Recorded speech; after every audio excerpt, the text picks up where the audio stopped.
Alors, moi, je veux commencer par dire que apprendre, pour certains, on est en train de compléter notre projet d'apprendre. Mais pour certains, ce qu'on a appris pendant l'apprendre, c'est notre commencement. Alors, ce que je vous emmène aujourd'hui, je vous demande de bien attacher vos ceintures pour un voyage à travers notre parcours SETL. Un voyage principalement en photo et vidéo. Et moi, je vais surtout mise sur les étapes du SETL. Alors, quelles sont les étapes du SETL? Comme vous pouvez voir directement ici sur le diapo. En premier, l'analyse de pratique, suivie par l'appropriation des connaissances. Troisième, conception du changement, implantation du changement, évaluation du changement et communication du changement. Alors c'est ça notre SETL. Et bien sûr, pour commencer notre SETL, pour commencer le travail que vous avez devant vous, c'était primordial que notre voyage soit équipé par notre équipage. Alors notre équipage, qu'est-ce qu'on a de notre équipage? C'est notre communauté de pratique centrée sur l'apprentissage des sciences. On commence avec les membres de notre communauté de pratique, je vais appeler à partir de la COP, les psychologues, et travailler à ce show en la présence de Madame Dilbar. Dr Nabou, malheureusement, n'est pas parmi nous, et elle est vivante, ne vous en faites pas. Et Madame Junkie, c'est la personne qui représente les membres de l'assurance qualité dans notre jargon Quality Assurance Officer. C'est Mme Gulnaz Gones Biari. Les enseignants, Miss Kissoun, Mme Naroche et malheureusement M. Cheikh Daoud n'est pas là, lui aussi il est vivant. Et bien sûr les responsables des écoles, M. Ramdouyal, Mme Boudaï, Mme Kazanov et M. Ramassoumi. Pour terminer, notre communauté de pratique, c'est Dr Sophie Kanak, l'expert international, et moi-même, l'expert national, au niveau de l'AMU. Pour moi, c'était extrêmement important de ne pas commencer avec les écoles, même que les deux écoles qu'on représente aujourd'hui, c'est Lorette de Rosil et James Betty David, parce que pour nous, c'est une communauté de pratique. Ce n'est pas des écoles qu'on a emmenées ensemble, mais on a créé une communauté, une famille. Et on a bougé depuis le commencement jusqu'à la fin ensemble. Et ça, je vous remercie beaucoup. Allez, là, on retourne au SETL. SETL, première étape, la problématique. En mars de l'an dernier, dans cette même salle, nous avons commencé à analyser nos pratiques courantes afin d'identifier les défis qui freinent l'apprentissage des sciences dans le contexte mauricien. Voici ce quoi cela ressemblait. Et bien sûr, les défis identifiés par notre communauté de pratique, après maintes discussions, ce n'était pas facile, sont représentés par ce schéma. Alors, on a les principaux problèmes identifiés étant la mauvaise performance des élèves en sciences au niveau secondaire. Le nombre élevé d'abandon après le niveau obligatoire, c'est-à-dire grade 9 dans notre jargon. Et surtout, le problème d'exclusion. Certains élèves estiment ne pas être suffisamment forts académiquement pour choisir les sciences après la grade 9. Et ça, d'accord, c'est quelque chose d'extrêmement complexe.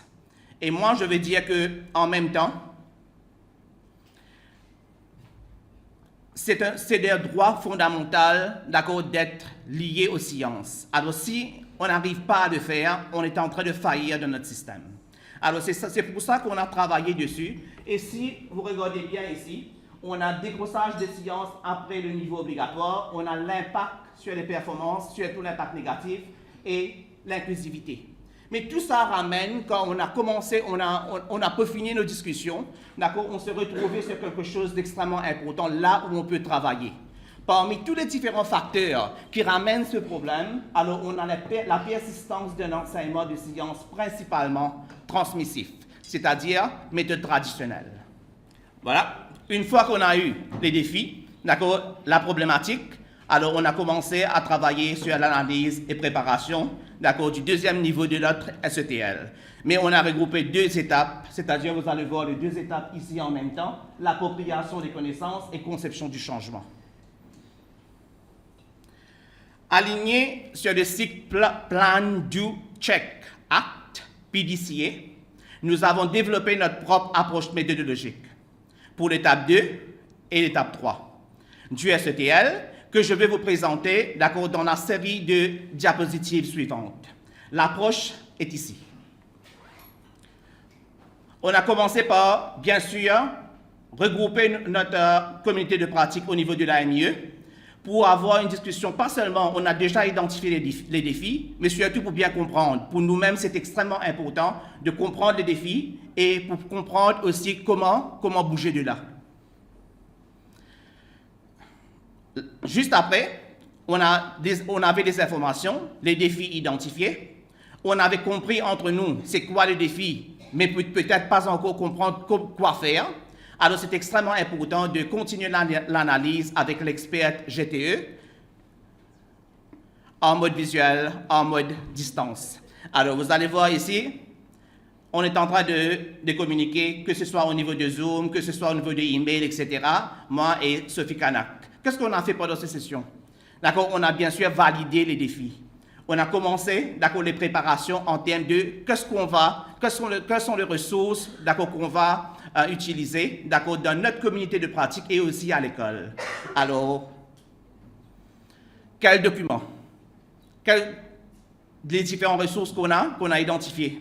Alors, on commence avec des articles scientifiques. On a identifié des articles scientifiques ensemble, moi et Sophie. Mais ce n'était pas que ça. Vous allez voir par exemple sur ce diapo, il n'y a pas que identification des articles et donner à tout le monde, mais surtout identifier les points saillants et aussi en prendre dans les discussions. Alors analyse d'articles, identifier des vidéos,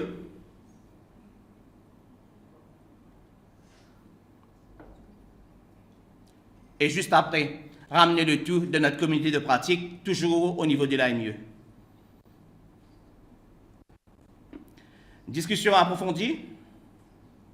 En même temps, training pour élaborer les plans d'action.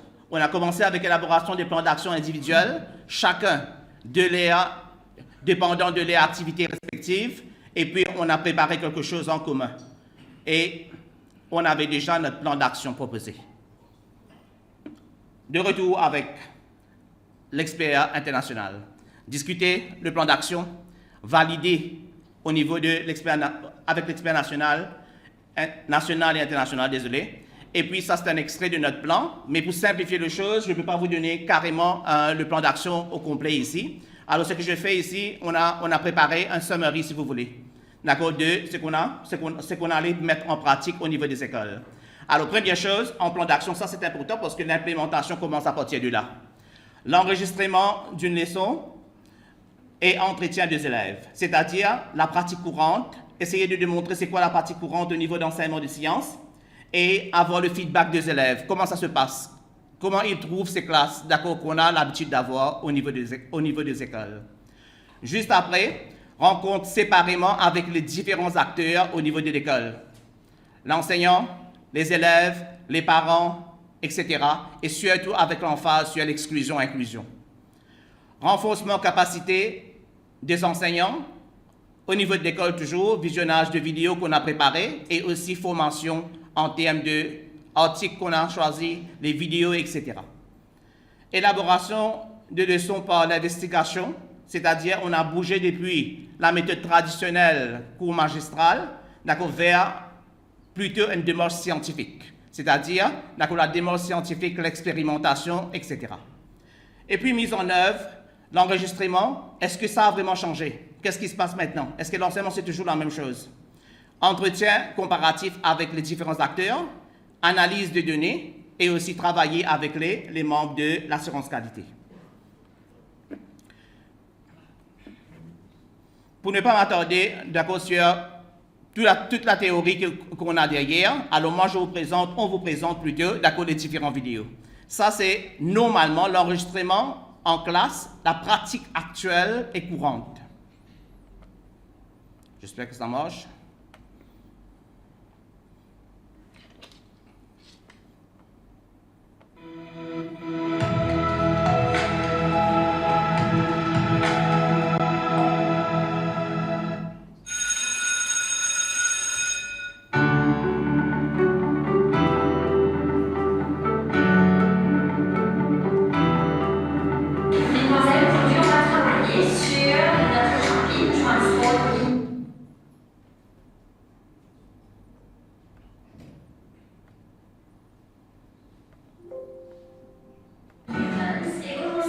Vous entendez à l'arrière? Donc, C'est bon? vapeur, c'est quoi, mesdemoiselles?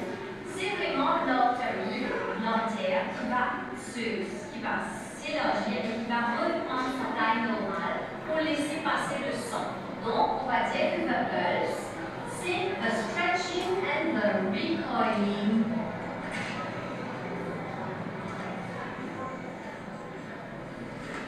And the recoiling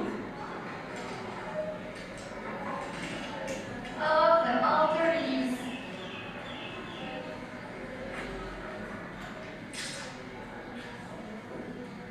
Le pulse, c'est donc le pouls en français, et on peut sentir le pouls à des endroits différents, mais nous, on va essayer de se focaliser sur the wrist,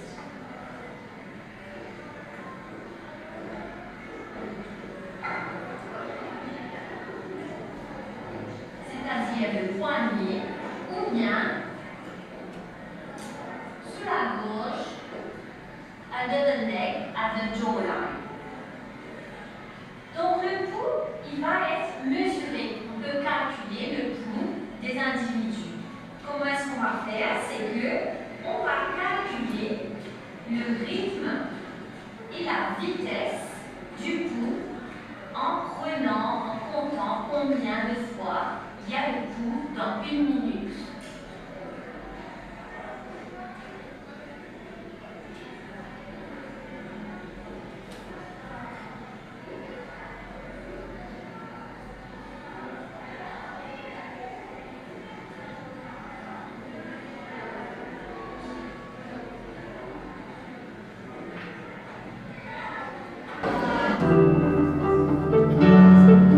Alors ça nous démontre, en tant que, qu'est-ce qui se passe au niveau de la classe, qu'est-ce qui se passe au niveau de l'école. D'accord, surtout quand on parle de cours magistral, de la façon traditionnelle d'enseignement.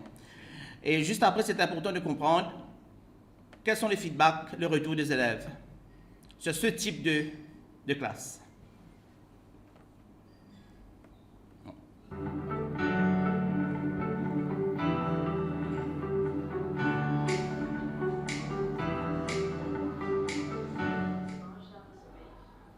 Elle dit que c'était fatigant, j'avais sommeil. C'est pas contre la personne, mais contre l'enseignement. On ne fait que écouter la prof.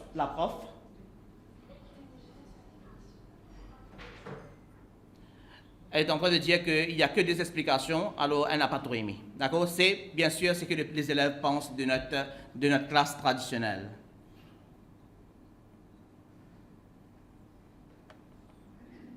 Deuxième école, James Bertie David.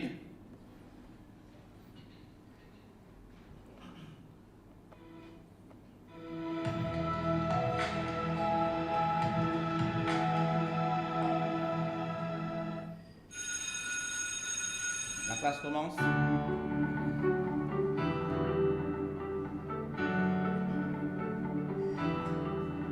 Bonjour mes chers élèves. Alors aujourd'hui, nous allons découvrir ce que sont les forces et comment elles agissent dans notre vie quotidienne. Alors, qui peut me dire c'est quoi la force? Qu'est-ce qu'est la force? Vas-y, dis-moi. Alors en anglais, on dit que the force is defined as a push or a pull. Sinon, on peut définir la force en français comme une poussée ou une traction. C'est-à-dire la même chose. Alors, on a différents effets de la force sur un objet. Alors, c'est là, effects of forces.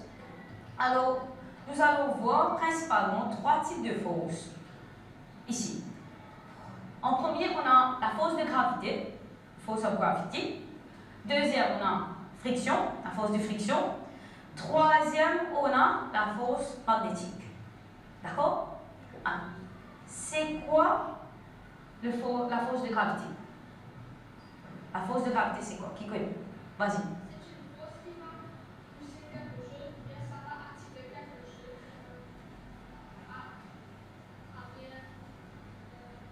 Envers. Ok, on a dit pousser et attirer. Quelqu'un d'autre? Est-ce que vous êtes d'accord avec ce qu'il a dit? Est-ce que la force de gravité va pousser l'objet ou attirer l'objet. Ça va attirer l'objet vers la surface de la Terre. Est-ce que la gravité peut pousser l'objet vers le haut?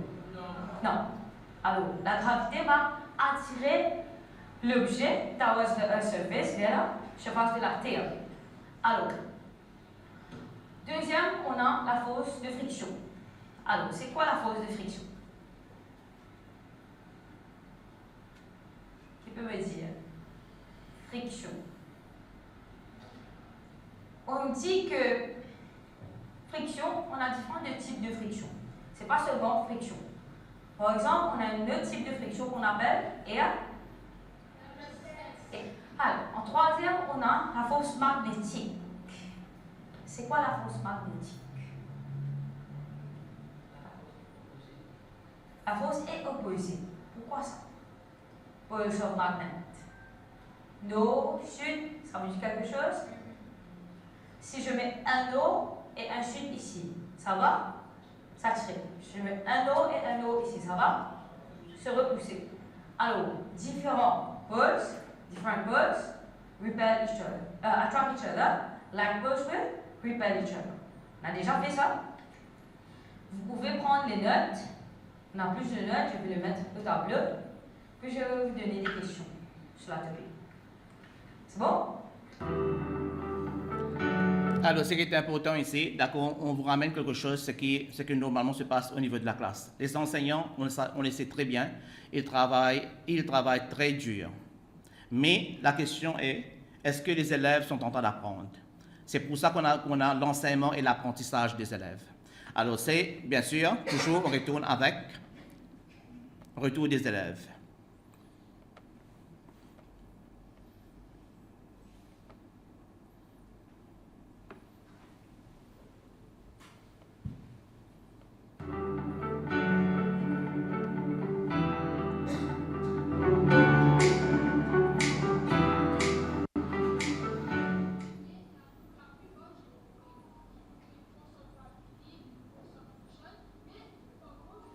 Je crois qu'il y a un problème de son, mais il est en train de dire que on a fait 3 différentes forces, d'accord? J'ai compris quelque chose, mais je n'ai pas compris du tout, d'accord? Et il est en train de mentionner c'est quoi la partie qu'il n'a pas compris.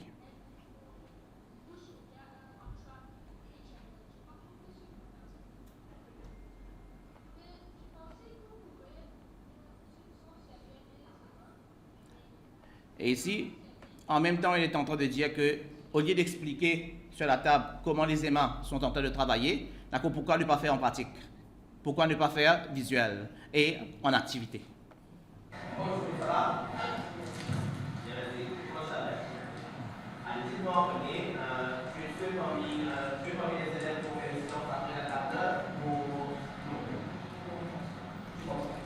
Alors la question, c'est bien sûr liée aux inclusions.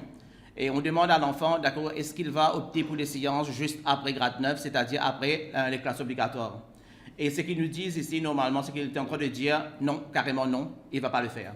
Et quand on lui demande pourquoi?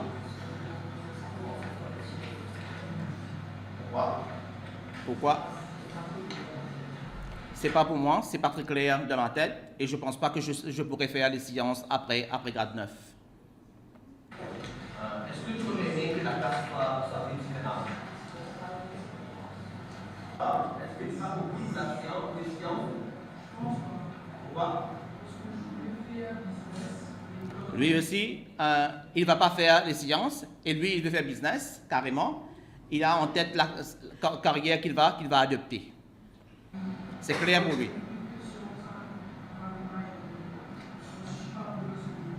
Et je ne suis pas bon dans ce domaine.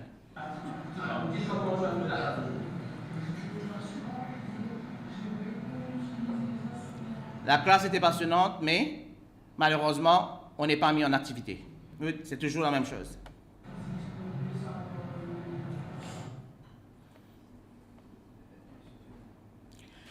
Alors là, c'est extrêmement important pour nous de vraiment comprendre, au niveau de notre contexte, au niveau d'école, d'accord, comment ça se passe. Avec ça, on avait les informations, d'accord, pour continuer notre discussion. Là aussi, c'est extrêmement important parce qu'on ne voulait pas comprendre ce qui se passe au niveau d'école, surtout se limiter sur les enseignants et les élèves. Alors, qu'est-ce qu'on a fait? D'accord, on a travaillé aussi avec les parents, quelques parents, pas beaucoup. D'accord, on a travaillé avec les autres membres de l'école, même le non-teaching staff, et on a essayé de comprendre pourquoi les élèves ne prennent pas de sciences après la grade 9. Là, comme vous pouvez voir, il y a Mme Junki et Mme Nahabou, d'accord, psychologues et travailleurs sociaux qui sont en train de travailler avec les autres, collecter des informations pour qu'on puisse analyser et comprendre après. On retourne à la MIE, notre COP, notre famille à nous, et on discute. Là, c'était quelque chose d'extrêmement important en même temps, parce que Gulnaz n'était pas avec nous à l'école. Et en retournant, d'accord, à la MIE, on a fait visionner la vidéo, et on a demandé à Gulnaz, en sa personne de Quality Assurance Officer, de donner son retour de la façon que normalement elle va donner pour cette classe. Et vous allez voir en image, d'accord, on est en train d'enregistrer le tout pour qu'on puisse analyser après.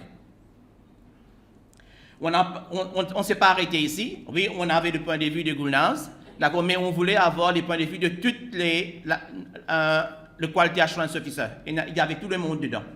Parce que ce n'est pas un grand groupe, alors c'était possible pour nous de le rencontrer. Alors on est parti là-bas, comme vous pouvez voir sur l'image, d'accord, la classe de l'autre côté, et on est en train de voir ce qui se passe. Et juste après, on a donné un Google Form. Là, ils ont donné les informations au niveau du retour, comment il allait faire en classe, au niveau de l'école plutôt. Juste après, analyser ces informations, essayer de comprendre quelles sont les lacunes, d'accord, et quels sont les rôles aussi de l'assurance qualité au niveau des écoles. Là, il y a certaines choses qui sont vraiment pertinentes. Si je commence avec premier truc qu'on a vu, qualifier, que certains des QEO ont qualifié les tentatives de questionnement de points forts et peut-être même généreux de masquer la réalité. Parce que vous allez voir dans la vidéo, l'enseignante a déjà toutes les informations sur tableau, déjà écrites. Et en même temps, elle est en train de poser des questions et on a les réponses à l'arrière. Alors, on nous demande, oui, c'est quelque chose d'important, elle a fait les questionnements, c'est important dans notre cycle scientifique, mais ce n'est pas tout. Alors, c'est extrêmement important aussi de comprendre comment on peut faire différemment. Deuxième chose, qualifier la planification comme claire. Pour certains QEO, c'était clair. Pour nous, personnellement, c'était un critère superficiel. Le fait que la leçon ait été surchargée, trop rapide et mal exécutée prouve que cette prétendue planification était en réalité déficiente et inadaptée aux besoins des élèves. Et nous avons écouté les élèves. La classe qu'on a vue met en évidence le lien avec la vie réelle. Pour certains QEO, c'était comme ça. Non seulement la tentative était faible, mais l'exemple choisi était confus et contre-productif, risquant d'ancrer des misconceptions, des mauvaises conceptions. Feedback, certains Quality Assurance Officers, d'accord, ils ont mentionné que la classe c'était l'échec. Too teacher-centered, peu utile. Mais ce qui aussi est important, on ne peut pas être aussi dur que ça. Alors il y avait beaucoup de choses positives, mais c'est là qu'on a un rôle extrêmement important pour les Quality Assurance Officers, de bien comprendre c'est quoi l'investigation scientifique et quoi donner comme retour après qu'on a observé des classes. Bien que le QEOS ait souligné l'importance d'utiliser l'apprentissage pour l'investigation, les détails de sa mise en œuvre n'ont pas été fournis lors de la rétroaction pour aider l'enseignant à s'améliorer. Alors, comme je vous dis, il y a beaucoup d'acteurs dans notre système d'éducation. Et si on travaille ensemble, seulement à ce moment-là, d'accord, on peut faire quelque chose. Alors, bien sûr, au retour à la MIE, on discute avant de partir à l'école.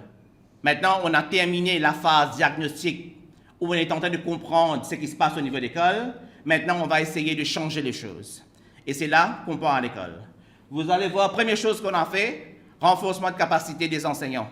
On a fait des réunions avec les enseignants de sciences. Vous allez voir que les photos sont en rouge, légèrement rouge en comparaison avec les autres. Because it was very hot. C'était pas facile. C'était vraiment pas facile. Mais, en dépit de ça, on a pu travailler ensemble, on a pu faire comprendre, on a discuté Je ne sais pas si on a pu prendre tout le monde d'abord, mais on a essayé de faire notre maximum, notre communauté de pratique ensemble. Qu'est-ce qu'on a fait juste après le renforcement des capacités? On les a mis en groupe, différents sujets, biologie, chimie et physique, et on les a demandé de faire des plans de leçons, d'accord, mais basés sur l'investigation. Et là, on a pu avoir pour les 3 différents sujets, d'accord, quelque chose qui est potable, qui est bon, qu'on peut appliquer au niveau des classes. Alors, c'était ça quelque part, comme vous pouvez voir, d'accord, on a travaillé à tous différents niveaux qu'on pouvait, d'accord, pour essayer de comprendre, mais en même temps, l'implémentation doit se faire au niveau de la classe. Alors, vous allez voir ça, parce que pour moi, ce sont des résultats, d'accord, et ce sera notre observation pour notre SETL. Alors, qu'est-ce qu'on voit au niveau de Laurette Rosil? Est-ce que l'enseignement a changé? Basons sur ce qu'on a fait. Alors, je vous laisse découvrir.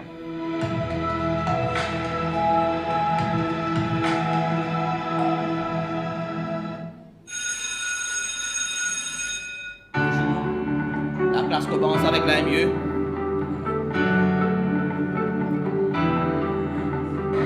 Là, on a changé de méthode. D'accord, c'est plus le cours magistral. D'accord, c'est ce qu'on veut normalement pour les élèves et aussi pour l'école.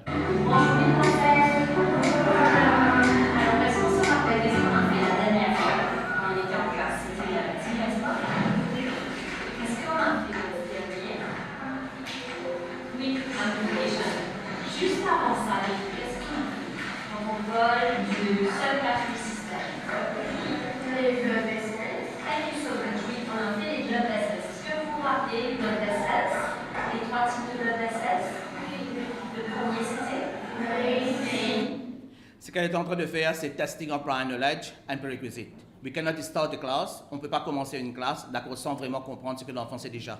Alors là, c'est très important de bien mettre les informations qu'on va en servir pour scaffold to move to another level. Alors, je vais demander de lever la main quand vous donnez la réponse. D'accord, on fait comme ça. Les 3 types de blood vessels, c'est numéro 1. Anyone, comprenez? Veins, allez, 1. Capillaries et arteries, merci. Donc maintenant, j'aimerais vous poser la question. On se rappelle de la structure de l'artère. Est-ce qu'on peut me dire, mademoiselle, pourquoi est-ce que le artère, il a un fil meilleur of muscle elastic fiber? Pourquoi? Pourquoi est-ce que ça would make you sound yes?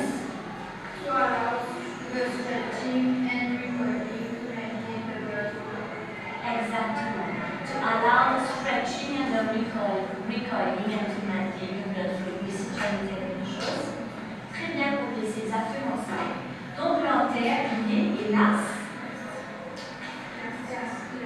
C'est un élastique. Qui peut stretch et qui peut recoil. Et donc quand il y a le sang qui est pompé par le cœur, qu'est-ce qui se passe si le cœur envoie du sang under?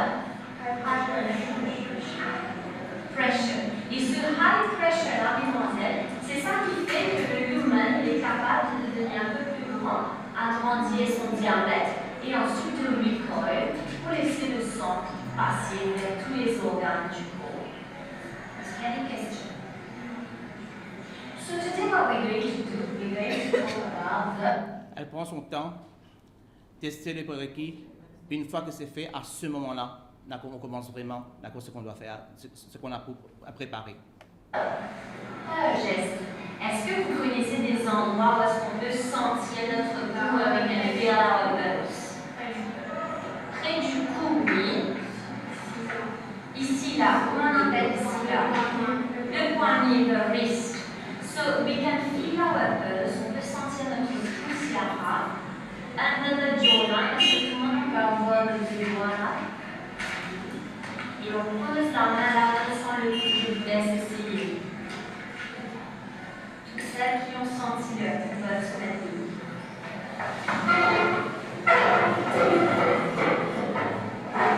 Yes, on n'a pas trop senti ça. Si, on a senti. Ok, asseyez-vous. Ça veut dire que personne n'est haute ici.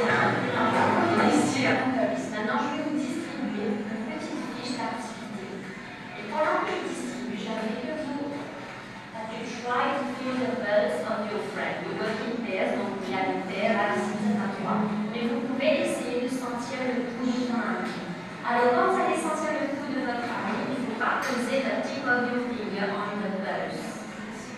have to use where there's the line here. Pourquoi?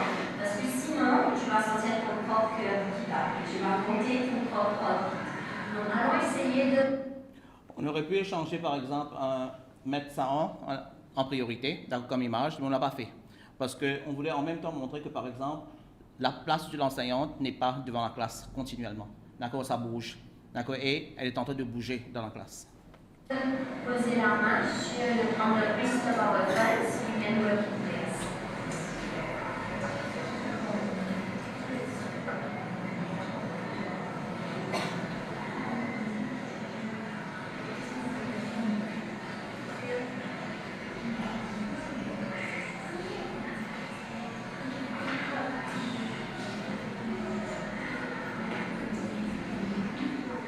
Maintenant, j'aimerais que vous fassiez un groupe, donc je vous donne 5 groupes à peu près.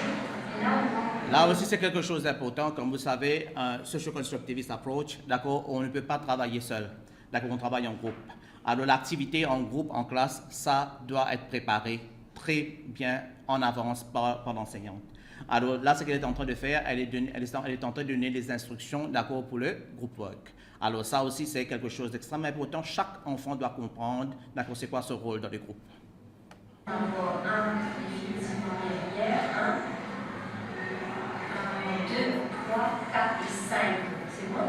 Vous êtes à 4, 3, 4, 3 et vous nous formez un seul groupe. C'est bon?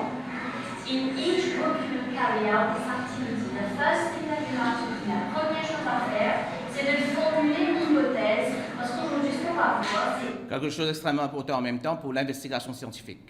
Quand on est en train de parler sur l'investigation scientifique, bien sûr, comme on a fait dans SETL, on a essayé de comprendre c'est quoi les défis, c'est quoi notre problématique. Et à partir de là, il faut faire des hypothèses. Comme on avait fait dans notre SETL, c'est exactement ce que l'enseignante est en train de faire en classe. On a différentes solutions. Pour nous aussi, il y avait différentes possibilités, d'accord, de quoi travailler au niveau de notre SETL pour améliorer l'enseignement de sciences. Et aussi, ce sont les mêmes choses, ce sont les prédictions qu'elles sont en train de faire. Alors, l'aspect scientifique, c'est ça. On observe, on discute, et puis on vient avec les hypothèses. Alors, c'est que l'enseignante est en train de faire avec les élèves. Comment est-ce que le pouce va être affecté par l'activité? Ça veut dire si vous dormez, si vous êtes en train de s'asseoir, si vous êtes en train de marcher, ou bien si vous êtes en train de courir, qu'est-ce qui va se passer avec votre pulse? Donc, la première chose que vous allez faire, vous allez réfléchir en groupe et vous allez formuler une hypothèse. Une hypothèse, ça veut dire que vous pensez que, par exemple, quand je suis en train de m'asseoir, mon pouls va aller beaucoup plus vite. Ça veut dire que mon cœur va battre beaucoup plus vite, par exemple. Mais quand je fais des exercices, ça va diminuer. Est-ce que vous pensez que c'est ça? Non. Donc c'est à vous de formuler. Vous pouvez le faire en groupe et vous écrivez une ligne ici là. Donc state your hypothesis. State the way you think that the pulse will be affected by physical activities. Allez-y. Les élèves travaillent par eux-mêmes, dans leur groupe.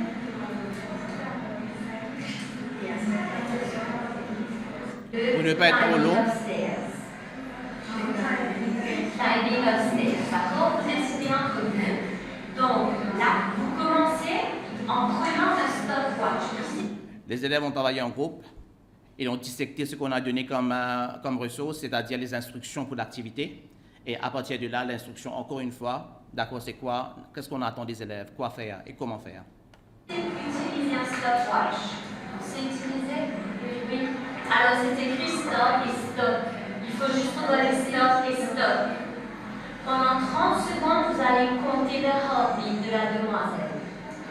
Si par groupe, il y a une seule fille qui peut faire les trois, c'est-à-dire walking, climbing stairs et resting, c'est OK. Vu que vous ayez une personne qui fait ces trois choses. Ouais. Donc, vous prenez le stopwatch, you press on it, start, you wait 30 seconds. Why? There will be one person who will take the pulse. Il y aura une personne qui prend le pouls.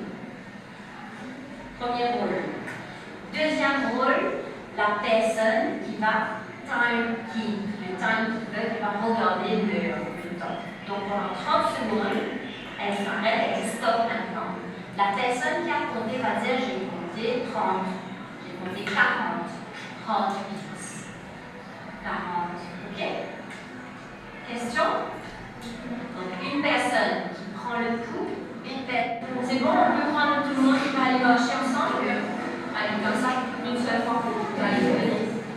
les filles sont venues de la classe, l'activité commence, on a déjà pris à trust, d'accord, le pouls. Et puis, juste maintenant, ce qu'on peut voir ici à partir de là, c'est que les filles vont faire en dehors et comment ils vont procéder par eux-mêmes, d'accord, collecter les données et analyser les données par eux-mêmes. Allez, je bouge ça légèrement.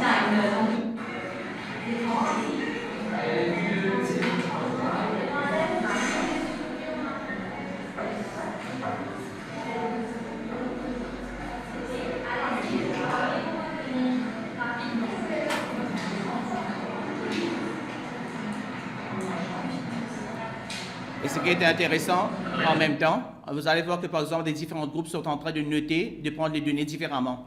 Certains avec des barres, certains on est en train d'attendre à la fin pour écrire. Mais l'enseignante ne va rien dire. Elle les laisse faire par eux-mêmes et puis juste après, quand on va collecter les informations ensemble et discuter, à ce moment-là, c'est là qu'elle est en train de dire ce qu'il faut faire différemment.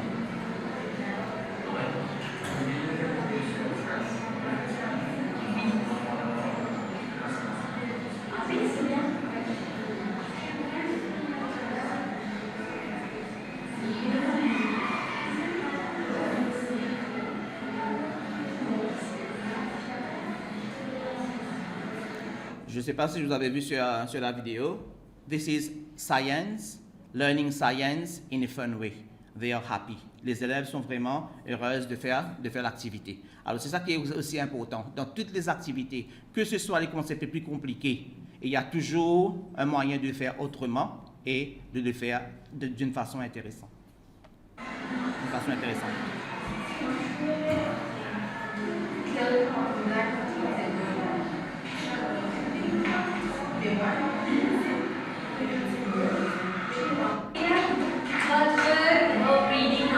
Maintenant, ils ont déjà pris les données, ils vont partager en classe. Ce que vous avez eu comme données, le groupe numéro 1. Le groupe numéro 2, vous pouvez venir remplir le groupe.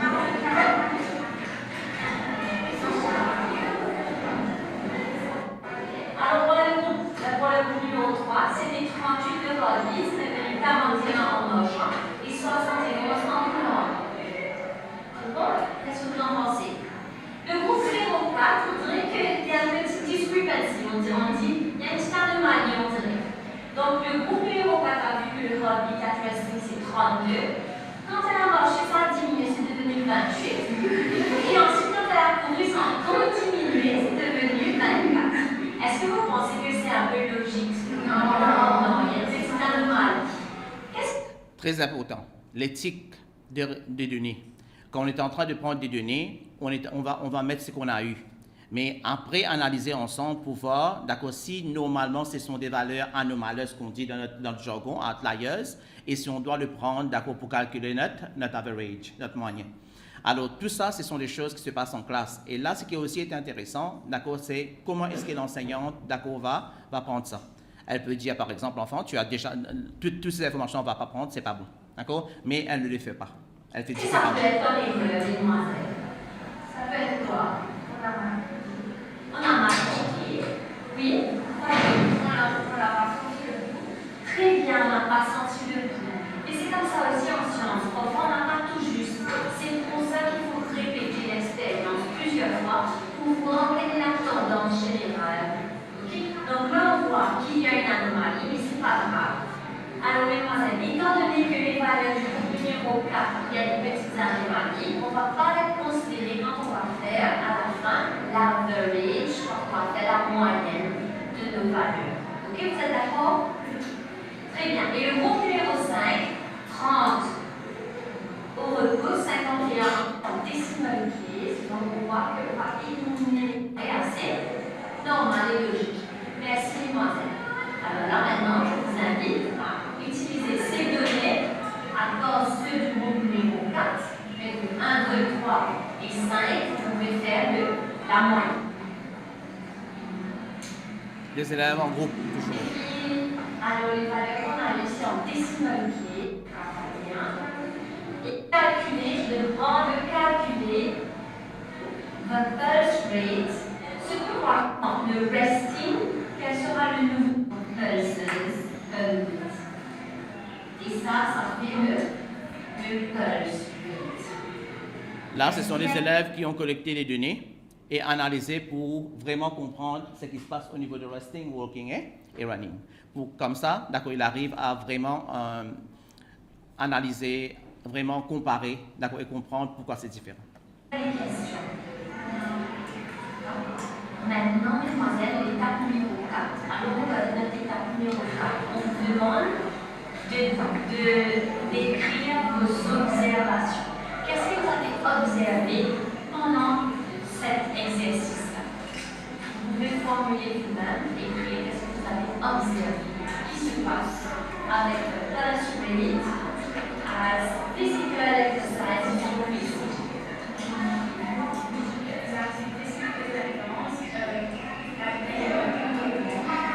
Exactement. Merci beaucoup, Alina. Alors, mesdemoiselles, donc en se basant sur cette conclusion, on peut maintenant revoir si l'hypothèse est juste ou bien s'il faut réécrire et reformuler notre hypothèse. Allez-y, regardez si votre hypothèse correspond avec votre conclusion. Qu'est-ce qu'on a appris aujourd'hui? Et bien sûr, on termine avec le summary, d'accord, summative en termes de ce qu'on a fait en classe. Oui. Après les conclusions.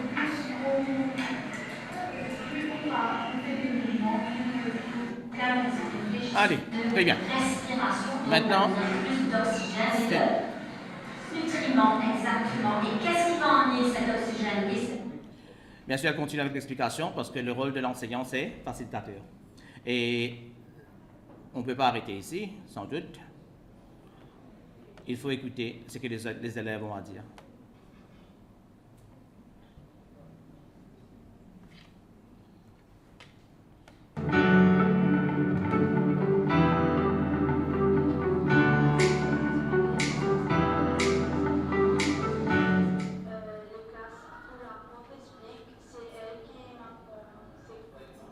Les classes où la prof explique, c'est elle qui m'apprend ce qu'elle sait.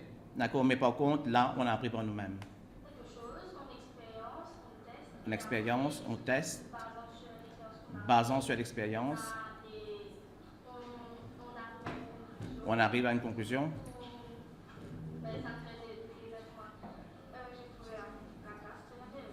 La classe très intéressante.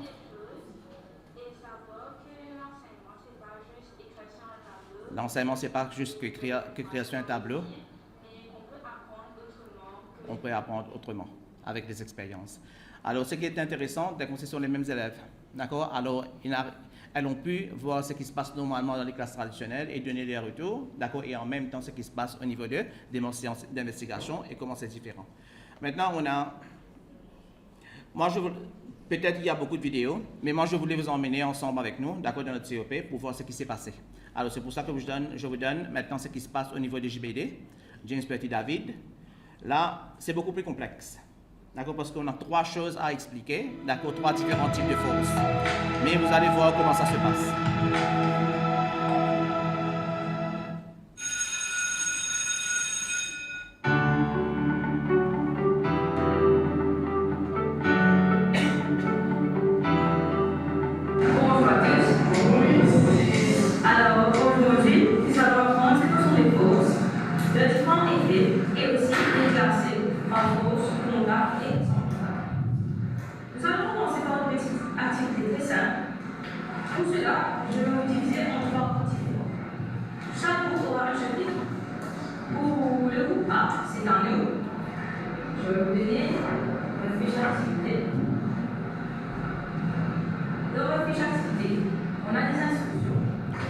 Même chose, détails sur les groupes, d'accord, rôle de chacun.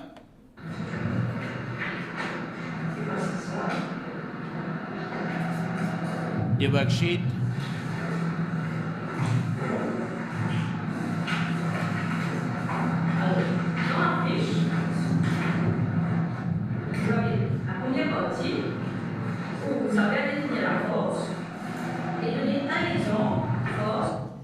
Là, toujours la même chose, on écrit, d'accord, les élèves vont donner des informations, d'accord, ce qu'ils savent déjà.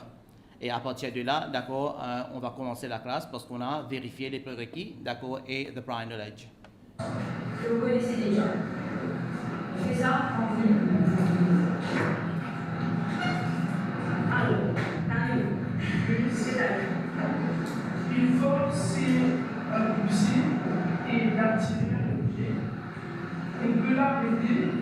faire changer de direction, changer de forme. C'est bien. Deuxième exemple, tu forces. Maintenant, vous allez voir dans votre fiche, on a les différentes stations. Station 1, station 2, et alors il y a la station 3.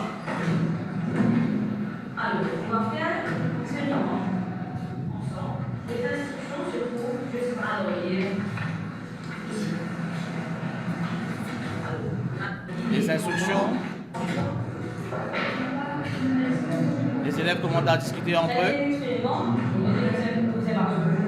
Et vous allez voir, il y a différentes stations. Vous allez voir, il y a différentes stations. Là, par exemple, il y a le groupe qui travaille sur une force spécifique et l'autre groupe sur quelque chose d'autre. Et à côté aussi, troisième groupe. Et à la fin, d'accord, ils vont venir ensemble pour donner toutes les informations pour que la classe, d'accord, puisse comprendre c'est quoi les différents types de forces. Est-ce qu'on peut faire de la voiture sans le toucher? Je prends l'élément qui est opposé. Et là, c'est important. Vous pouvez voir M. Ramdeyal à l'arrière. Alors, c'est l'administration de l'école, mais il est avec nous. C'est notre COP. Alors, on bouge ensemble. À ce niveau-là, les émotions, laisse la partie Sans le toucher. Et si je fais les comptes, les sujets sont dessus, les sujets de la matière, ça va repousser. ça va repousser ça va pousser la voiture. Et on peut conclure que le voiture 2 s'est arrêtée un petit peu avant que la voiture La voiture modèle est sortie plus vite. Et bien, c'est plus vite, c'est plus parce que la voiture. Alors, on peut faire ça de la façon. Alors, on va mettre la règle sur la table. On va observer les distances. Alors, on peut retirer le matériau ici. Alors, on va mettre la règle ici, là. On va voir quelle est la distance que le voiture bleue va partir.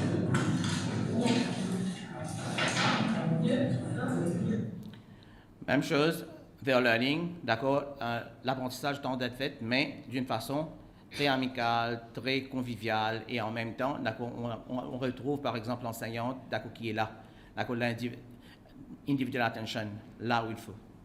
Allez, ça sera un peu bon. On peut dire ici. Allez, on va voir avec la voiture rouge. 3, 2, 1. Ça va un peu plus bas? C'est beaucoup plus bas. c'est ça. Au moins une différence de 30 cm. Allez, c'est ça, au moins une différence de 30 cm. C'est pourquoi ça? Allez, not to bore you, they are working. On va moins que. Oui. J'ai besoin pour que le méchant oui. Ils ont travaillé, ils ont collecté les données, même chose. Là maintenant, d'accord, on prend ça ensemble en discussion. Donc, j'ai mes coéquipiers, un jeune qui a le classe R ou 2, m'a donné des très bonnes réponses sur la réflexion. Donc, on a pu avoir une définition que, pour un jeune, friction est un mouvement qui va opposer le motion, mais c'est toujours besoin pour que le motion continue. En anglais, on dit friction is a force that opposes the motion, but is still needed. Dans votre fiche ici, vous avez classifié les objets, les exemples de en L'évaluation sommative, c'est très important. Elle enseigne quelque chose. Les élèves ont collecté les données, d'accord, essayer d'analyser par eux-mêmes et comprendre. Maintenant, il fallait bien sûr, avant de terminer la classe, de voir si vraiment, d'accord, les élèves ont pu comprendre et ont pu trouver c'est quoi les différentes forces. contact et non contact. Alors, pour premier, on a gravité, on a magnétique, on a friction, puis on a des situations. Comme pousser une boîte. Qu'est-ce que c'est? On va comme contact, on a attraction de la terre, on a l'attraction qu'on veut avec les membres, et on a aussi break coming about. Alors, si on freine sur une petite tête, comme dans la voiture, quel type de force c'est? Alors, c'est tous les points, ok. Summary, et puis elle termine la classe. Bien sûr, extrêmement important de comprendre s'il y a eu quelque chose au niveau des élèves. Alors, si vous vous rappelez bien, c'est que ces mêmes élèves ont dit avant et ce qu'ils vont dire après. Et je vous assure, ce n'est pas truqué. Théorie, c'est plus en pratiquant qu'en apprendre par cœur. Auparavant, c'était pas théorique, je ne vais pas faire les sciences. Mais je commence à avoir un doute et je commence à me questionner, je ne sais pas vraiment. Ok, je peux dire, au moins, ça marche cette fois-ci. Théorie, c'est plus en pratiquant qu'en apprendre par cœur. Auparavant, c'était pas théorique, je ne vais pas faire les sciences. Mais je commence à avoir un doute et je commence à me questionner, je ne sais pas vraiment, j'hésite. Je sais qu'il n'y a pas trop beaucoup de temps ici, mais j'hésite vraiment. C'est avec les expériences qu'on a pu faire aujourd'hui, ça m'a vraiment aidé. Et ça m'a aidé à comprendre, et pas que à mémoriser les mots. Ça a changé beaucoup de choses, ça m'a vraiment aidé. Et je pense que, pas que pour la physique, mais pour autre chose, les expériences, ça peut vraiment aider. La fois, je n'avais pas compris sur la force de magnétique et la force gravitation. Mais aujourd'hui, avec les activités qu'on a faites, ça m'a vraiment aidé. Surtout, j'ai su comment ça marche le mémoire. Auparavant, j'ai trouvé ça, c'était pas tout mon truc. Mais quand j'ai fait toutes ces expériences, j'ai changé d'idée. J'ai trouvé ça très intéressant. Avant, j'avais des doutes, soit j'allais prendre la science ou non.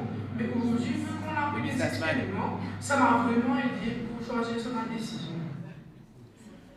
Alors pour nous, ça c'est extrêmement important, c'est ça, surtout de la bouche des élèves, des enfants, là qu'on comprend vraiment. Pourtant, ils pensaient que les sciences n'étaient pas pour eux. Et les gros problèmes d'inclusion, d'accord, c'est là qu'on a travaillé dessus. Et pourtant, on a fait quoi? On a fait notre SETL pendant quelques mois et on a déjà certains résultats. On n'a pas pu convaincre tout le monde, sans doute. D'accord, mais déjà, d'accord, on essaie de comprendre ce qu'on peut faire à notre niveau et à chacun. Par exemple, si les enseignants travaillent différemment, c'est déjà quelque chose. Sans vouloir changer quelque chose, ça va se passer.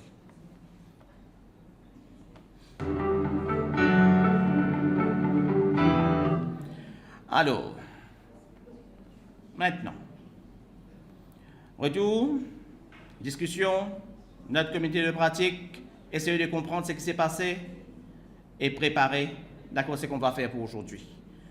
Retour d'expérience, maintenant, bien sûr, on a vu, d'accord, au niveau des élèves et d'enseignants, mais je vais donner la parole, encore une fois, aux enseignants pour vous dire, surtout les enseignantes, on n'a que deux personnes ici, l'autre personne n'est pas venue, M. Daoud, alors on va représenter les enseignantes par Audrey et Kisun. À vous.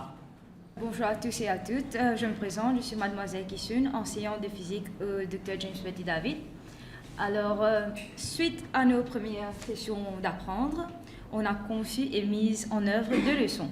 L'une utilisant la méthode d'enseignement traditionnelle, comme vous l'avez vu, et l'autre basée sur la démarche d'investigation, afin d'explorer leur efficacité dans l'enseignement des sciences au niveau secondaire. On a collaboré avec d'autres collègues des départements sciences à l'école pour discuter des meilleures pratiques, des défis et des stratégies en vue de promouvoir la démarche d'investigation en classe. On a également partagé nos observations avec nos chefs des établissements, des officiers de quad, des experts de la MAI, les social workers et les psychologues aussi. Alors, comme vous l'avez vu, les résultats de l'utilisation de la démarche d'investigation pour l'enseignement et l'apprentissage des sciences ont été très positifs. Quand la classe s'est faite avec la méthode traditionnelle d'enseignement, beaucoup d'élèves étaient perdus et en tant qu'enseignante, je pouvais sentir une déconnexion entre eux et moi. Cependant, quand la classe s'est faite avec la démarche d'investigation, j'ai été étonnée de voir comment leur cerveau fonctionne et à quelle vitesse ils ont pu construire le savoir par eux-mêmes. Comme les sciences nécessitent beaucoup la pensée critique, l'apprentissage par l'investigation aide les élèves à apprendre à questionner, analyser et évaluer les preuves au lieu de mémoriser des faits. Nous savons tous qu'avec le temps, de moins en moins d'élèves choisissent les sciences en disant que c'est trop difficile ou il n'y a pas assez de carrière en sciences. Mais nous, en tant qu'enseignants, devons trouver des moyens de les motiver. Merci. Bonjour à tous. En tant qu'enseignante de biologie au Collège Laurette de Rosil, Faire partie de cette communauté de pratique a été d'une richesse incommensurable, puisque nous avons quand même eu la multidiscipline de chacun dans notre communauté de pratique, c'est-à-dire que nous avons eu une perspective un peu à 360 degrés, à plusieurs étages au niveau du système éducatif. Donc, nous avons appris à travers ce changement, cette transformation qui bouge de la méthode traditionnelle et magistrale vers une méthode beaucoup plus centrée sur l'élève, donc une méthode dite d'investigation, que l'enseignant devient finalement non pas l'acteur principal de la classe, de la leçon, mais il devient le facilitateur, le guide qui va donc donner le chemin, la voie, l'instruction aux élèves qui, eux, prennent le rôle d'acteurs. Ils deviennent non pas des spectateurs passifs, mais des acteurs donc actifs de la classe. Ils sont responsables de leur enseignement, de leur pédagogie, ils sont responsables de ce qu'ils vont apprendre. Donc nous bougeons de cette méthode qui est teacher-centered vers une méthode beaucoup plus student-centered, donc centrée sur l'élève. Et donc l'élève, il met en place donc un apprentissage qui va non seulement appeler ses capacités cognitives, donc intellectuelles, mais aussi appeler ses capacités donc psychomotrices. Il va devoir toucher, manipuler, observer. Il va devoir faire sa leçon par l'investigation. Et aussi, il y aura le déploiement de ses compétences socio-émotionnelles. Nous savons aujourd'hui plus que jamais que cette compétence, cette intelligence émotionnelle est plus que jamais nécessaire dans le monde où nous vivons. Et comme Madame Gokul nous l'a dit hier à son discours d'ouverture, nous préparons nos élèves non pas seulement à avoir des A, des B, mais aussi nous préparons nos élèves à être des citoyens actifs, responsables et épanouis dans le monde de demain. Et dans notre COP, nous pensons que les sciences sont fondamentales pour comprendre le monde autour de nous, avec ces changements climatiques, avec ces défis quotidiens, et donc de donner la capacité, la chance à nos élèves de déployer leurs compétences dites soft skills à travers l'investigation scientifique devient non pas un requis scientifique purement, mais aussi un requis de citoyens de demain, et qui aussi va augmenter son employabilité dans le monde du travail. Ces compétences, donc, nous disons des soft skills, sont par exemple la communication, le travail en groupe. Non seulement tout ça, mais aussi l'esprit critique, dont nous avons beaucoup parlé depuis hier. La capacité d'observer, de manipuler des données, de pouvoir collecter ces données, de pouvoir utiliser des instruments, mais aussi de respecter l'autre, donc dans un travail de groupe. Donc cette approche interdisciplinaire, moi, en tant qu'enseignante, elle m'a appris que ce changement, il ne peut pas s'opérer que dans la classe. Nous ne pouvons pas changer notre méthode traditionnelle d'enseignement seuls en tant qu'enseignants. Nous avons besoin donc de cette communauté de pratique à tout niveau. Les social workers, les psychologues qui accompagnent nos enfants, qui sont de plus en plus en détresse et en souffrance, et de comprendre quels sont leurs besoins, répondre à ces besoins en classe pour pouvoir mieux les accompagner. Et aussi, nous avons besoin des membres de l'administration, de la direction, et aussi des décideurs politiques pour s'engager avec nous vers un chemin de construction, ou plutôt de co-construction de nos élèves, afin qu'ils soient des adultes de demain, non seulement bien dans leur basket, mais aussi épanouis et capables d'utiliser toutes ces facultés. Donc, nous apprécions en tant qu'enseignants cette méthode d'investigation, donc, parce qu'elle aussi, elle équipe l'enfant, l'élève, de façon holistique pour qu'il se développe et qu'il soit valorisé. Nous avons entendu le groupe juste avant qui parlait de l'évaluation des compétences. Donc l'évaluation des compétences, ce n'est pas seulement miser sur les 90 sur 100, sur les 50 sur 100 pour catégoriser nos élèves, mais c'est aussi de le valoriser dans son parcours afin qu'il puisse progresser et non pas être limité par les A, les B et les C. Donc nous appelons un changement qui dit donc qui est systémique, non pas un changement seulement d'enseignement, de méthode d'enseignement, mais de vision politique, de vision globale et multidisciplinaire afin d'accompagner nos élèves qui sont plus que jamais challengés par les évolutions technologiques par exemple. Grâce à cette expérience, nous avons testé, échangé, nous avons aussi eu la chance de réfléchir sur notre propre méthodologie en tant qu'enseignants, mais aussi à tout niveau. C'est-à-dire que ce self-reflection aussi va donc appeler un changement, une amélioration dans notre qualité d'enseignement et dans notre qualité de prof. Merci pour votre attention. Je passe la parole à ma collègue Kisun. Alors, on sait déjà qu'on est venu à la clôture d'apprendre aujourd'hui, mais après ce projet, notre rôle ne s'arrête pas ici. Ça continuera comme facilitateur de l'apprentissage par l'investigation en sciences. Alors, nous allons continuer à concevoir des leçons centrées sur l'investigation où les élèves formulent des hypothèses, réalisent des expériences, analysent des données et tirent des conclusions basées sur des preuves, tout en reliant la théorie et des phénomènes concrets. On va continuer à encourager la pensée critique et la résolution des problèmes en guidant les élèves à questionner, comparer des solutions et raisonner comme des vrais scientifiques.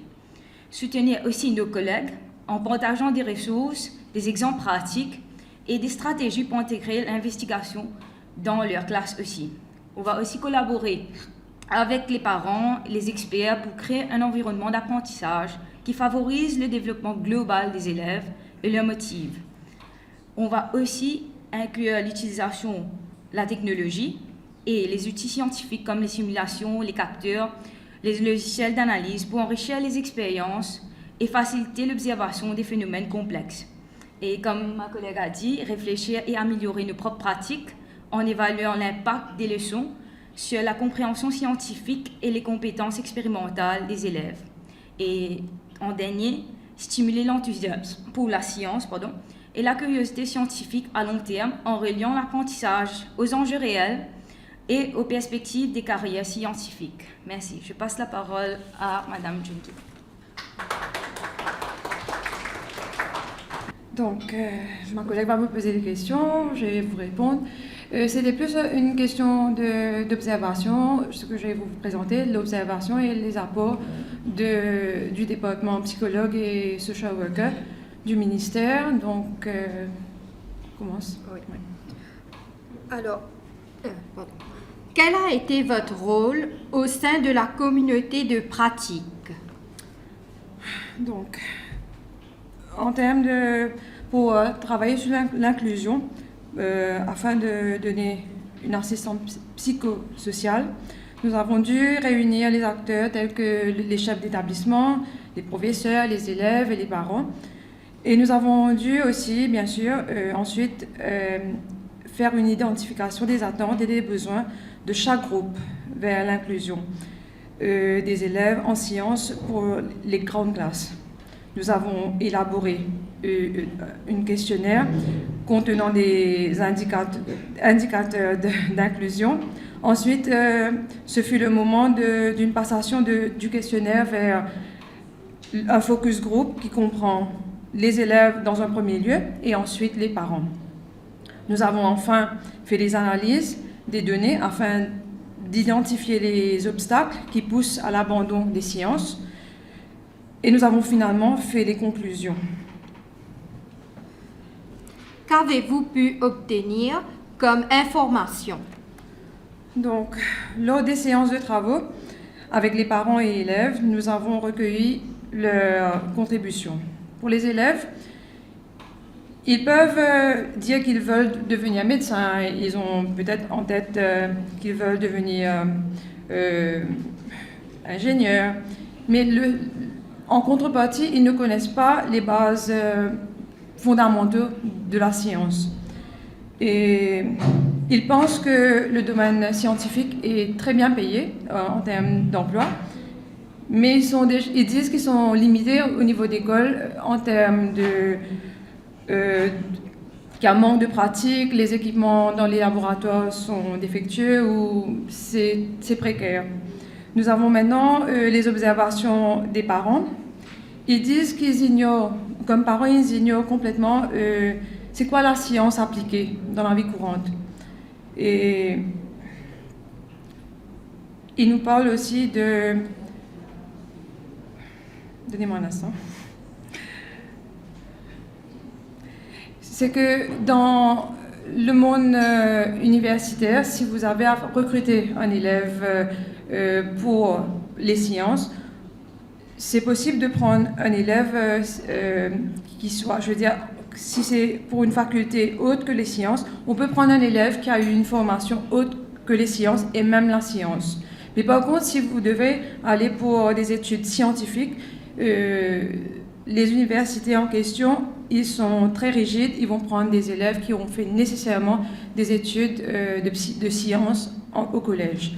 Donc, ce qui fait, c'est très serré pour un élève qui veut changer de carrière éventuellement. Les sujets comme la comptabilité pour les parents, ils pensent que les sujets comme la comptabilité et l'économie sont des études qui peuvent être faites, par eux-mêmes. Les élèves peuvent le faire par eux-mêmes, contrairement aux sciences, ils ont besoin d'une aide supplémentaire, de profs, de laboratoires, etc. Quel sera votre rôle par rapport à l'enseignement et à l'apprentissage des sciences après ce projet? Donc, je vais parler de notre observation, aussi d'une proposition qu'on va faire.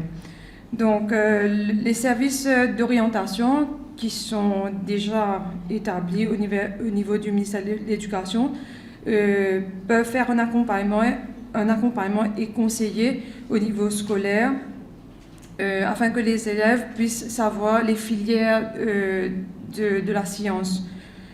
Ensuite, les organisateurs des ateliers, ils peuvent aussi être les organisateurs des ateliers et des présentations de carrière dans la science, mettant en avant l'importance des filières et les opportunités qu'elles offrent. Deuxième, la MAI pourrait faire la promotion de la curiosité et de l'intérêt en travaillant avec les enseignants, les psychologues dans la création d'un environnement scolaire qui stimule l'intérêt pour les sciences par le biais des projets interdisciplinaires, d'expériences pratiques et de méthodes d'enseignement.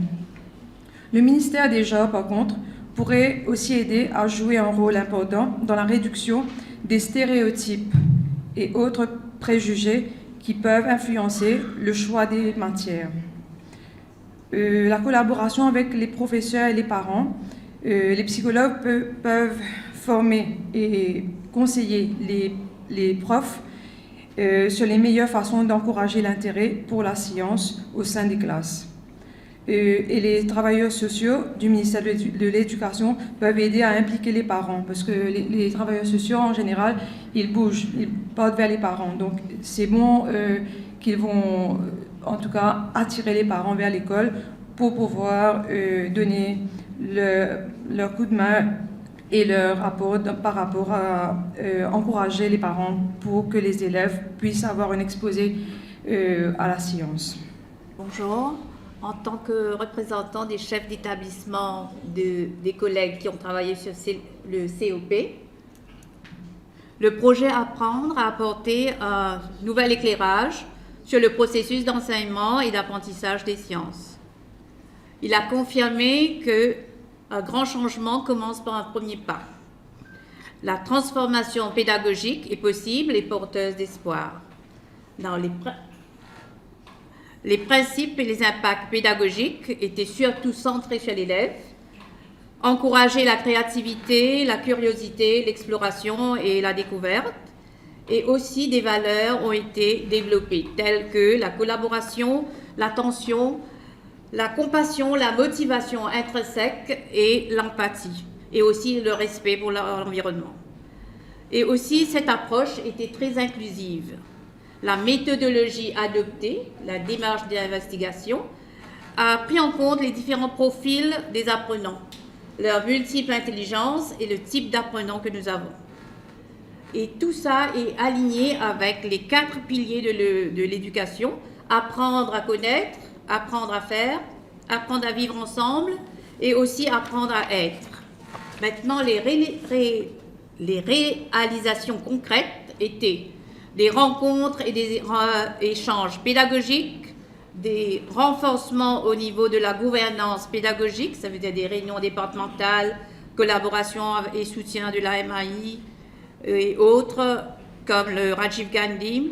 On a eu des implications pour les élèves au niveau des activités parascolaires, comme les expositions scientifiques, des quêtes scientifiques, des caouts, des concepts scientifiques expliqués en termes de compétition interclasse. On a eu au niveau des établissements, en termes de matériel, achat d'appareils et d'équipements, un alignement du budget aussi avec la contribution des Parent Teachers Association. On a aussi pensé au TIS, on avait parlé hier, l'acquisition des Smart TVs pour les laboratoires.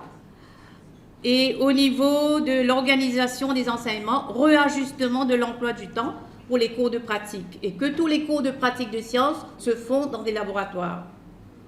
L'approche pluridisciplinaire invite à des carrières STEM et aussi on a mis l'emphase sur la pédagogie variée, pas non seulement pour les sciences mais aussi pour les autres matières.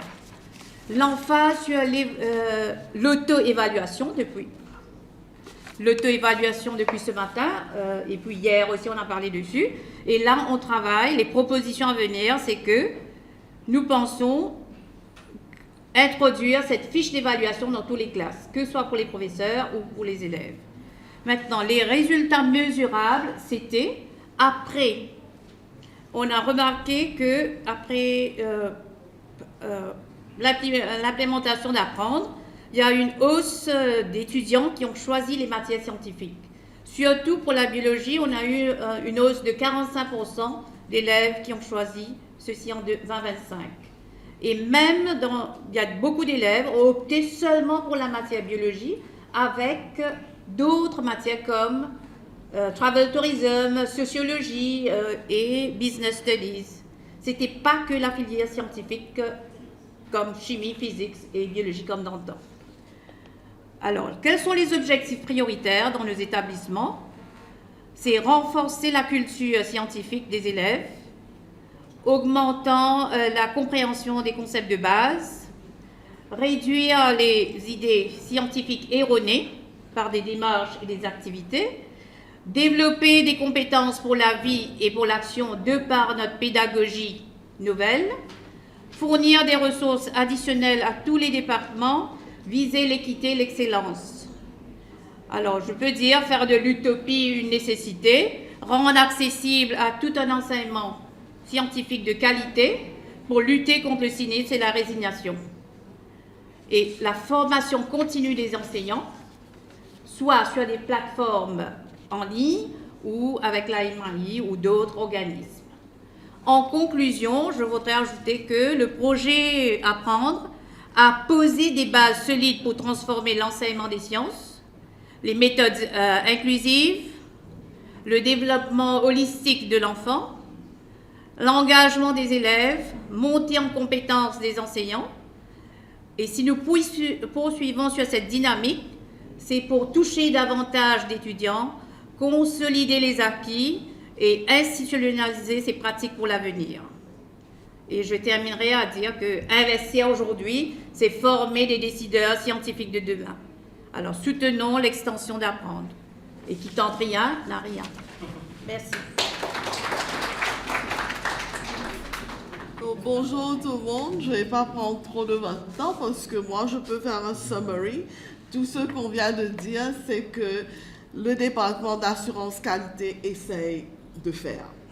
Alors, l'une des tâches principales de notre département, l'assurance qualité, c'est fournir des retours.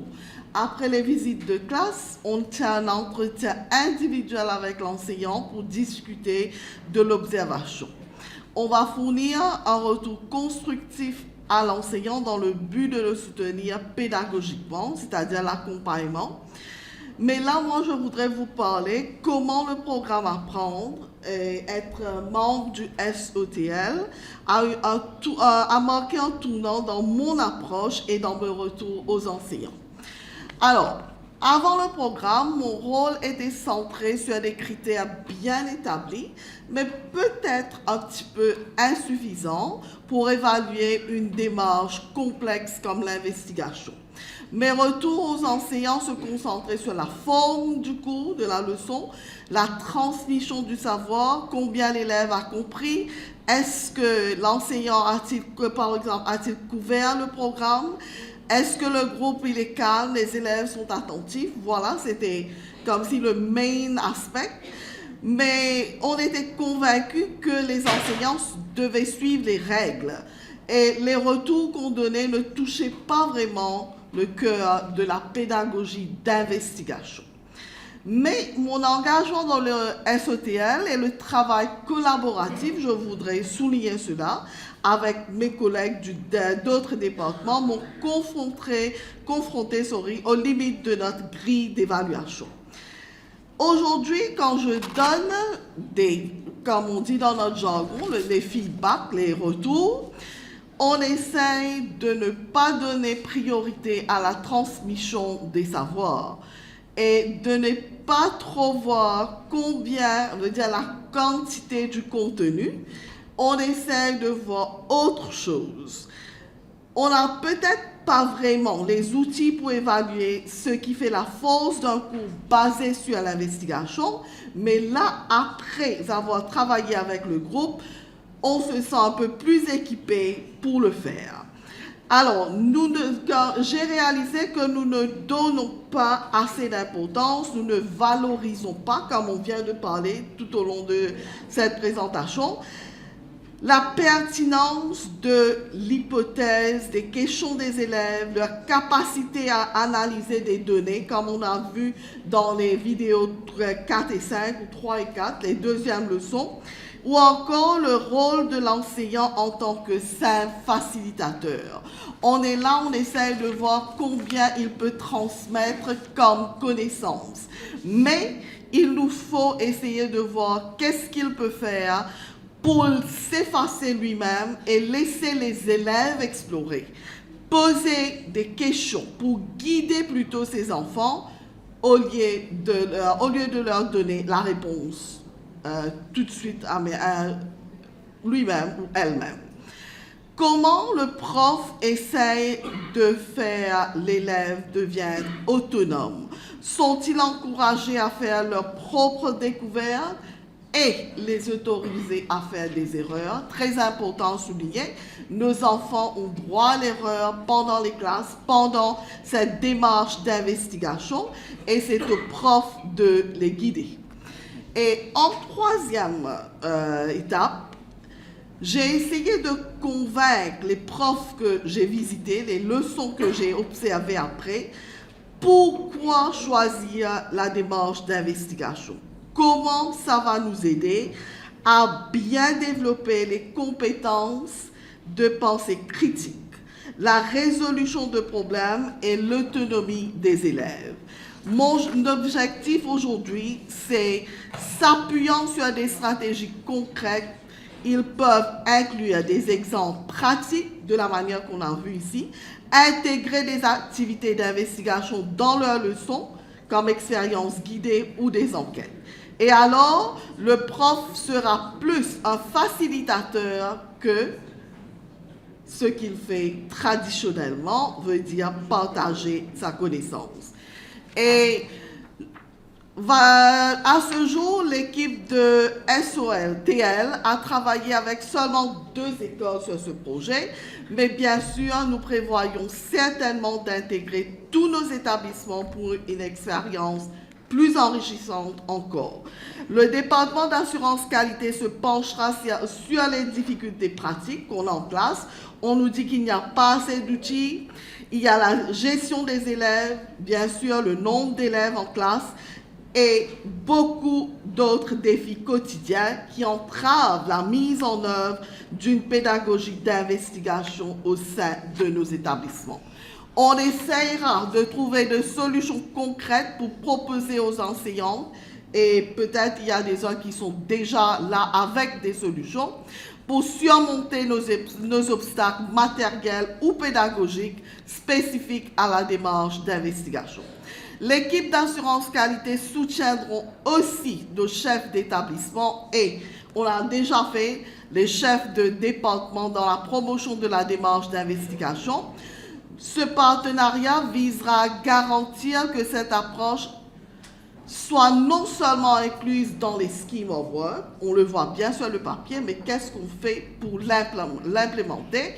Et alors, on va essayer de s'assurer que ça soit mis en pratique de manière efficace.